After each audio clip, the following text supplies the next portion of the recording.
Muy bien, buenos días a todos, directivos y amigos que nos acompañáis esta mañana en la sede de la Fundación Ortega Marañón y los que estáis a través de streaming en la presentación de una nueva edición, y ya van 11, de nuestro informe Panorama Internacional 2026. Entre los que estáis presencial y los que os habéis conectado, me cuentan que hay casi 500 personas, con lo cual, enhorabuena a todos por el poder de convocatoria. Es un informe que ya es una referencia en el análisis de la situación geopolítica y comercial internacional.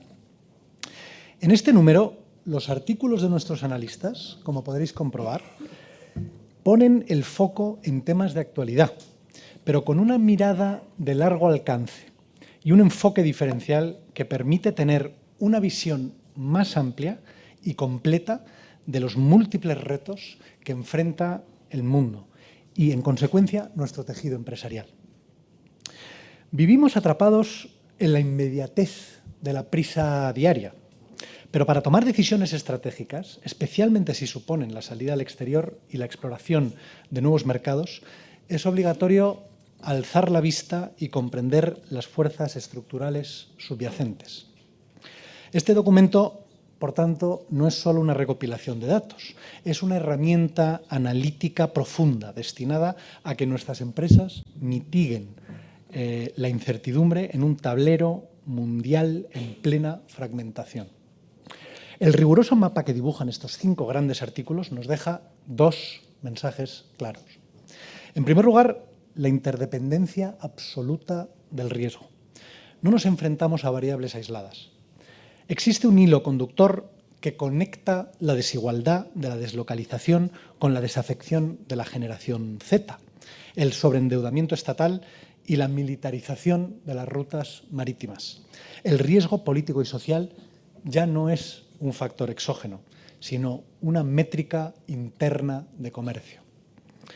En segundo lugar, el fin de la eficiencia pura. El modelo basado exclusivamente en el menor coste de producción y el inventario sin stock son cosas del pasado. En la era del friendshoring y las tensiones híbridas, la resiliencia y el acceso seguro a insumos críticos constituyen la única ventaja competitiva sostenible. Nuestro director de Riesgo País, Ricardo Santamaría, abre esta edición de Panorama con un análisis sobre los efectos de la globalización y sobre cómo, para entender la fractura comercial, es preciso analizar la erosión del consenso librecambista. Bajo el título Geoeconomía del bienestar, el dilema de la Unión ante el desafío del dragón, Ricardo confronta las consecuencias de la globalización en los países desarrollados y el dilema de Europa para hacer frente a la dicotomía entre el mayor proteccionismo de Estados Unidos y el cada vez mayor déficit comercial con China. Procesos ambos que están poniendo sobre la mesa la necesidad de reafirmar nuestro contrato social y poner en valor nuestras capacidades. En el artículo se detalla cómo durante décadas la globalización ha desplazado las manufacturas hacia China, hacia Asia, especialmente a China. Hoy contemplamos el lado amargo, con la deslocalización industrial y el estancamiento de las clases medias en Occidente. Una preocupación que se refleja en los análisis de autores de referencia, como Dani Rodrik o Branko Milanovic, que pusieron de manifiesto que la integración económica sin control está comprometiendo los contratos sociales democráticos.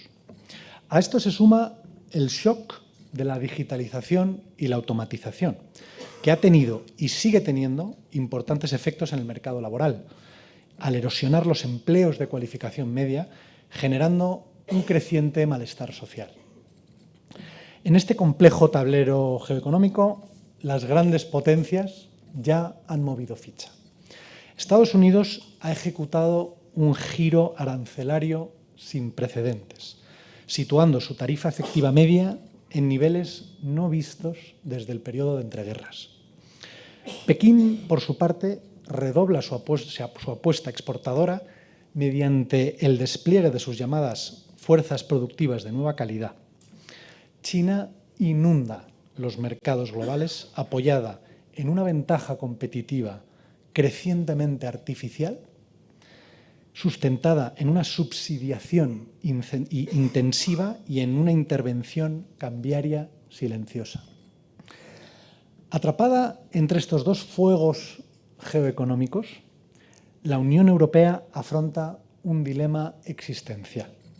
No puede permanecer estoica, defendiendo un libre cambio ingenuo, ni someterse ciegamente a las dinámicas de un libre mercado distorsionado. Ha llegado el momento de articular de forma decidida una autonomía estratégica abierta. Ante la reconfiguración del orden internacional, la pregunta es inevitable. ¿Seremos meros espectadores o los arquitectos de nuestra propia soberanía? Europa necesita reafirmar y reforzar su contrato social y hacer valer sus capacidades, sus fortalezas y proteger su mercado interior. Este choque de políticas industriales y lucha de poder traslada directamente al plano financiero. Unos porque generan y tienen ahorro y otros porque emiten la divisa de reserva y lideran la arquitectura financiera global. Nuestra analista, María José Chaguaceda, lo aborda en su artículo sobre la geopolítica del endeudamiento. Vivimos en un mundo cada vez más endeudado. La deuda global supera ya los 350 billones, anglosajones, billones de dólares, unas 3 veces el PIB mundial. Y con tipos de interés más altos y creciente rivalidad geopolítica, esa deuda ya no es solo una cuestión financiera, es un elemento central de proyección de poder geopolítico, capaz de condicionar la autonomía de las naciones.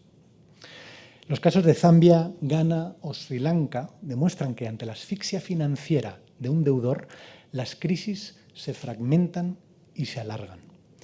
En esos momentos de reestructuración desordenada, los activos físicos e infraestructuras estratégicas, como puertos y nodos logísticos, terminan convirtiéndose de facto en instrumentos de liquidez y de negociación política.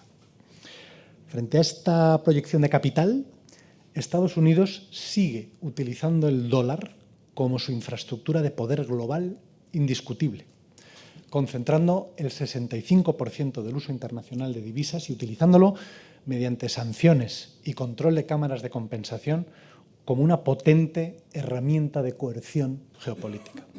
No obstante, China ya rivaliza con Estados Unidos en tamaño económico y ha ganado una presencia muy significativa en África y América Latina, financiando sectores estratégicos.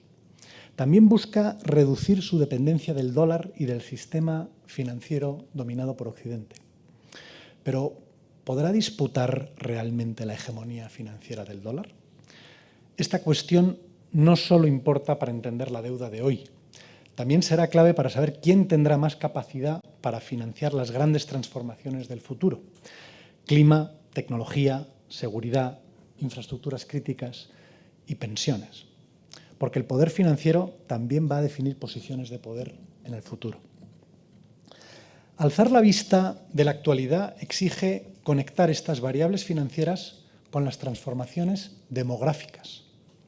Aquí es donde confluyen el endeudamiento y la fractura social, las revoluciones de la generación Z. El artículo de nuestra analista Lidia Candal revela cómo la juventud del sur global, golpeada por la inflación, el desempleo y el incumplimiento de las promesas por parte de algunos estados, está desafiando los liderazgos y estructuras tradicionales, fundamentalmente en países en desarrollo. La generación que muchos habían descartado por ensimismada ha despertado finalmente de su aparente letargo y se ha movilizado para trasladar sus preferencias, distintas a las de sus antecesores, al proceso político. Entre 2024 y 2025, las movilizaciones masivas en Kenia, Bangladesh, Nepal y Marruecos han demostrado un cambio de paradigma. Utilizando plataformas digitales, ¿no?, como Discord o TikTok, y narrativas virales, la juventud exige transparencia y empleo. Frente a estas demandas, los gobiernos combaten las protestas con represión tradicional y nuevas formas de control digital, reforzando la brecha con la ciudadanía. Lo que estamos viendo es que cuando el elevado endeudamiento drena los recursos públicos, los gobiernos se ven incapacitados para responder a estas demandas. El resultado es la cronificación de los conflictos, vacíos de poder o, como ocurrió en Madagascar el año pasado, derivaciones en golpes militares. Para nuestras empresas esto es un aviso. Los mercados del futuro demandan un alineamiento estricto con la gobernanza ética y los compromisos sociales. Este mismo afán de soberanía económica e inestabilidad está impactando en las infraestructuras físicas. En el artículo sobre la geopolítica del mar, nuestro analista Pablo Arjona hace un sugerente análisis sobre cómo el control de los mares y océanos sigue siendo clave para la hegemonía global, con rutas estratégicas y conflictos en aumento. La historia muestra que quien controla el mar controla el comercio y la riqueza mundial. Los mares y océanos son arterias vitales para el comercio mundial, con el 90% del tráfico de Internet y el comercio global por mar volviendo críticos los choke points o puntos de asfixia logísticos. Solo algunos datos para reflejar la importancia económica y geopolítica de estas rutas. Por el canal de Suez transita el 12% del comercio mundial y el 30% de contenedores. Y en los últimos años han aumentado los riesgos por piratería y ataques. El canal de Panamá, arteria esencial para el comercio entre Estados Unidos y Asia, sufrió restricciones por sequías en 2023 y 2024, aumentando los costes y los retrasos. El estrecho de Hormuz, por el que pasa el 20% del petróleo mundial, está siendo bloqueado por Irán con misiles y drones, afectando la oferta global. La región del Ártico, con el deshielo, ofrece nuevas rutas y recursos, intensificando la militarización y rivalidades entre Rusia, Estados Unidos, China y Europa. Y finalmente, el estrecho de Malaca, por el que pasa una quinta parte del comercio mundial, es tremendamente vulnerable a bloqueos por conflictos entre Estados Unidos y China. China lo ha entendido perfectamente. Extiende su influencia controlando terminales portuarias en más de 100 enclaves estratégicos globales y monitorea el comercio en tiempo real. La conclusión es clara. Las rutas marítimas se han transformado en zonas de fricción geoeconómica y disputas por los recursos de la economía azul. El viejo paradigma comercial, just in time, carece de viabilidad si no incorpora una prima de riesgo y stocks de seguridad física. Llegamos así al epicentro de la seguridad tecnológica global, el conflicto por Taiwán. En su artículo sobre el enigma de Taiwán, Rafael Loring analiza de forma magistral la relevancia estratégica, económica y militar de esta isla y las disrupciones que un enfrentamiento por su control podría ocasionar a nivel global. Más que un elefante en la habitación o un cisne negro, Rafael usa la metáfora de un rinoceronte gris. Es una amenaza detectada, probable y de gran impacto, pero es ignorada por desidia o sesgos cognitivos hasta que ocurre el desastre. El problema de Taiwán aparece como un peligro masivo y visible, que corre hacia nosotros de forma obvia e inexorable. Quédense con estos datos. El estrecho de Taiwán soporta un comercio de 3,4 billones de dólares. Esto compara con los 600.000 millones de dólares al año que cruzan por el estrecho de Hormuz. Es casi 6 veces mayor. La concentración de más del 60% del mercado de semiconductores y más del 90% de los chips avanzados de la empresa TSMC hace que cualquier conflicto o incluso un bloqueo tenga la capacidad de provocar un shock global inmediato. La interrupción causaría pérdidas de hasta 10 billones de dólares, destruyendo el 10% del PIB mundial. En un entorno donde la inteligencia artificial gobierna la nueva revolución industrial, Taiwán es el nudo estratégico donde colisionan la seguridad militar y la hegemonía industrial. Pero, ¿qué posibilidades hay de que China invada la isla? De hacerlo, ¿qué harán Estados Unidos y sus aliados en la región? ¿Qué dice el análisis militar sobre el resultado de un conflicto de estas características? ¿Podría China, en cambio, optar por un bloqueo? ¿Y qué consecuencias tendrían cualquiera de estos escenarios para la economía mundial? Aunque la amenaza de una guerra parece constante, los análisis militares apuntan en otra dirección. Un ataque anfibio directo es muy poco probable. El altísimo coste de una invasión y el fracaso casi seguro de Pekín si Estados Unidos y sus aliados se implican en la defensa de la isla actúan como un poderoso disuasor. Sin embargo, nos estamos moviendo hacia un escenario más complejo y casi tan peligroso. Al tiempo que Trump da señales confusas de estar dispuesto a usar Taiwán como moneda de cambio, China está incrementando su presión diplomática y militar y podría optar por acciones de zona gris o directamente por un bloqueo, que tendría consecuencias económicas globales tan graves como un conflicto abierto y que perfectamente podría desembocar en uno. Señoras y señores, el riguroso mapa de riesgos que dibujan estos 5 grandes artículos no pretende constituir un vaticinio pesimista, sino una llamada obligada al realismo estratégico. Vivimos y operamos en un escenario internacional fragmentado, regido por la fricción y el repliegue de la cooperación multilateral. En este cambio de paradigma, las empresas españolas no pueden permitirse ser meras observadoras o tomadoras pasivas de riesgos. Deben incorporarlos en sus estrategias. Es en este entorno complejo donde el papel de CESCE adquiere todo su sentido económico e institucional. Nuestra Dirección de Riesgo País procesa diariamente esta inmensa complejidad geopolítica, demográfica y ambiental para transformarla en inteligencia útil, nítida y accionable para el exportador. En CESCE ofrecemos a nuestras empresas la información más actualizada y útil sobre los mercados de exportación y una cobertura a través de nuestras garantías para que puedan transformar la incertidumbre en un riesgo gestionable y abordar con confianza sus proyectos en el exterior. No podemos elegir el tablero internacional en el que nos ha tocado competir, pero sí está en nuestra mano elegir las herramientas para gobernarlo. Estos retos son los que abordamos en nuestro informe Panorama 2026 y lo que van a tratar nuestros analistas en las 2 mesas redondas de esta mañana.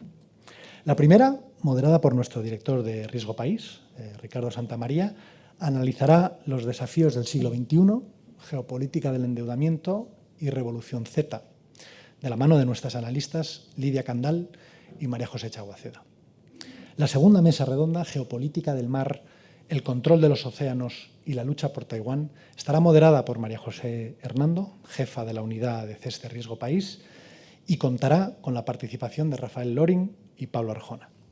Termino ya con un mensaje claro a las empresas. El compromiso inquebrantable de todo el equipo de CESCE para que cuenten con nuestro conocimiento, información y soluciones adecuadas a sus necesidades para seguir abriendo mercados en el mundo con absoluta audacia, solidez y seguridad. Muchas gracias.